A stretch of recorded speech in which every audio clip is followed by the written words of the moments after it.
नमस्ते मेरे प्रियजनों। पिछले अध्याय में बताया गया था आत्मा कौन से लोक का वासी है और उस लोक से इस पृथ्वी रूपी रंगमंच पर आकर शरीर रूपी चोला धारण कर पार्ट बजाते बजाते स्वयं को भी भूल जाती है, अपने घर को भी भूल जाती है और अपने परलौकिक माँ बाप को भी भूल जाती है तथा बॉडी कॉन्शियस देह अभिमान में आने के कारण उल्टे कर्मों से दुख पाती है। अब आगे इस अध्याय में आप सभी को बताएंगे आत्मा का रूप कैसा है, इस शरीर में कहाँ रहती है तथा इस देह में आत्मा का क्या महत्व है। आप लोग से नम्र निवेदन है कि वीडियो पूरा देखें क्योंकि यह अति गूढ़ ज्ञान है, क्योंकि इसी ज्ञान के लिए शास्त्रों में कहा गया है कि जो मनुष्य आत्मा इस ज्ञान को सुनती है उसकी 21 पीढ़ी तर जाती है। इसलिए बहुत ध्यान पूर्वक से सुने। तो चलिए सच्ची गीता ज्ञान का अध्याय शुरू करते हैं। उदाहरण के तौर पर जैसे हम किसी कमरे के बारे में कहते हैं कि यह कमरा बड़ा है, तो अवश्य ही हम किसी विशेष छोटे कमरे की तुलना में ऐसा कहते हैं। वरना यदि किसी बहुत बड़े कमरे से हम उसकी तुलना करें जिसे अभी हम बड़ा कह रहे हैं, तब उसे भी छोटा मानना पड़ेगा। तो यह बात साफ है कि छोटा बड़ा, लंबा चौड़ा, मोटा पतला आदि सभी विशेषण एक दूसरे की तुलना में प्रयोग किए जाते हैं। इसी प्रकार निराकार शब्द भी साकार और सूक्ष्माकार की तुलना में होता है। स्थूल शरीर को साकार कहते हैं, सूक्ष्म शरीर को सूक्ष्माकार कहते हैं। आत्मा न स्थूल शरीर है न सूक्ष्म शरीर है, इसलिए उसे निराकार कहा जाता है। निराकार का अर्थ है शरीर रहित।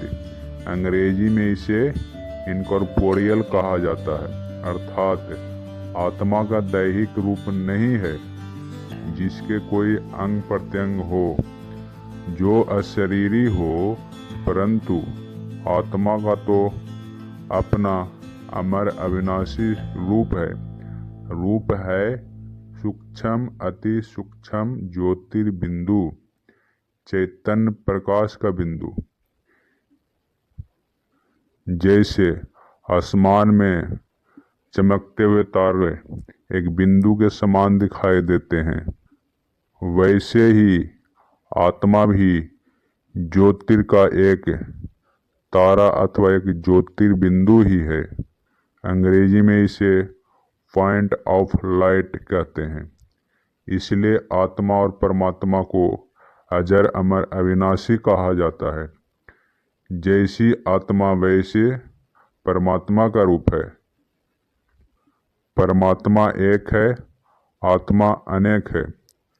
आत्मा परमात्मा के विषय में किसी अध्याय में चर्चा करेंगे, अभी सिर्फ आत्मा के बारे में बताते हैं। मान लीजिए यह देह एक अलग वस्तु है और ज्योतिबिंदु आत्मा अलग एक अमर अविनाशी चैतन्य वस्तु है।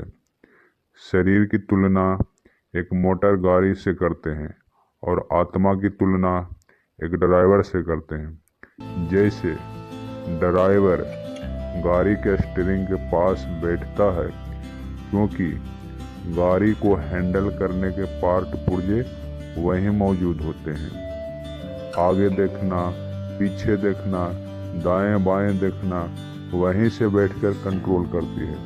ठीक उसी तरह आत्मा भी शरीर में भ्रुकुटी के बीच में पिट्यूटरी ग्रंथि में बैठी रहती है। वहीं से आंखों से देखती है, कान से सुनती है, या यूं कहें कि सारे शरीर रूपी गाड़ी को संभालती है, चलाती है। भ्रुकुटी में वास करने के कारण एक कहावत है कि भ्रुकुटी में चमकता है एक अजब सितारा। उसकी कुछ निशानियां भी आप देख सकते हैं। जैसे कोई अपने भाग्य को कोसता है तो अपना हाथ यहीं मस्तक पर लगाते हैं। ज़्यादा टेंशन में होता है तो सर भारी लगता है। पंडित जी भी तिलक लगाते हैं यहीं पे। राजा का राज्याभिषेक करने के समय तिलक यहीं पर लगाते हैं। माताएं बहनें भी बिंदी दोनों भावों के बीच में ही लगाती है। कई लोगों की मान्यता है कि आत्मा हृदय में रहती है, किंतु ऐसा सोचने वाले जरा इस पर गहराई से विचार कर सकते हैं। हृदय को तो शल्य चिकित्सक चेंज कर दूसरा लगा देते हैं। बहुत से वैज्ञानिकों ने भी इस बात की पुष्टि की है कि आत्मा का निवास स्थान भ्रुकुटी के बीच में ही है। इस 5 तत्वों के बने हुए हड्डी मांस के ढांचे में आत्मा का बहुत बहुत महत्व है। जैसे सूरज के बिना संसार में अंधेरा छा जाएगा, मूर्ति के बिना मंदिर का कोई महत्व नहीं, मोती के बिना सीप का भी कोई महत्व नहीं, साधु के बिना कुटिया का भी कोई महत्व नहीं, बाती के बगैर दीपक का भी कोई महत्व नहीं। ठीक उसी तरह आत्मा के बिना शरीर का कोई महत्व नहीं है।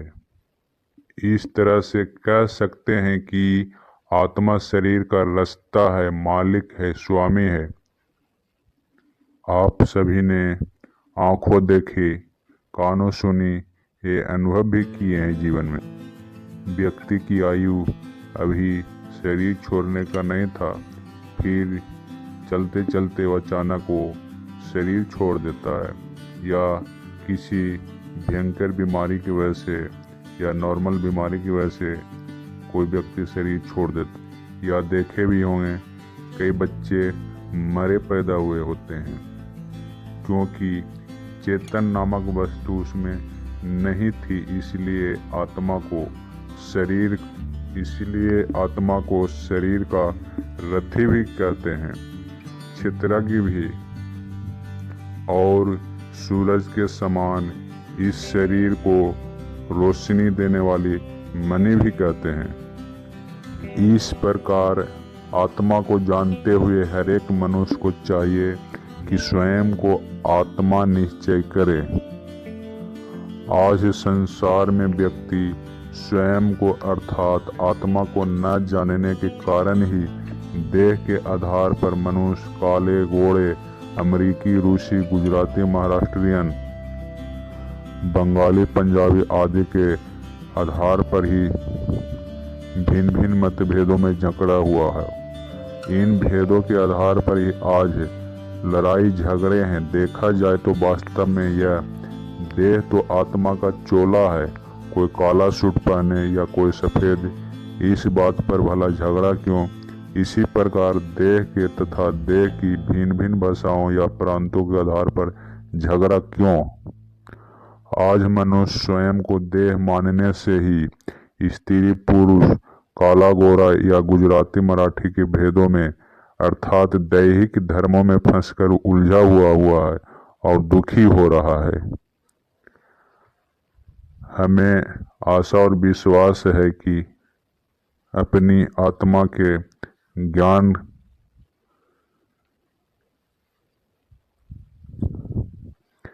ज्ञान कहें या समझ कहें, जरूर अनुभव किए होंगे।